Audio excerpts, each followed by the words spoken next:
Viewers, subscribe చేసేటప్పుడు అక్కడ ఉండే గంట సింబల్ ను ప్రెస్ చేయడం మర్చిపోవద్దు. అప్పుడే మీకు ఎనీ టైం అప్డేట్స్ నోటిఫికేషన్స్ వచ్చేస్తాయి.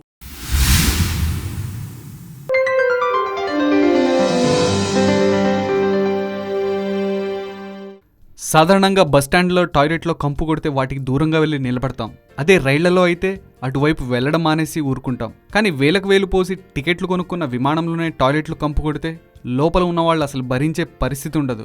అలాంటప్పుడు తప్పనిసరిగా విమానాన్ని దించేయాల్సి ఉంటుంది. తాజాగా స్పైస్ జెట్ విమానంలో ఇలానే జరిగింది. బెంగళూరు నుంచి ఢిల్లీకి ఓ విమానం బయలుదేరింది. అందులో 188 మంది ప్రయాణికులున్నారు.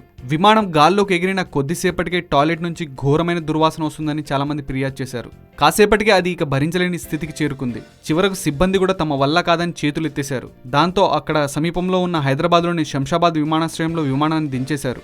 ఏకంగా టాయిలెట్ నుంచి కాక్పిట్ వరకు కూడా దుర్వాసన వచ్చేయడంతో స్పైస్ జెట్ విమానం B737ను హైదరాబాద్లో దించాల్సి వచ్చిందని స్పైస్ జెట్ ప్రతినిధి ఒకరు తెలిపారు.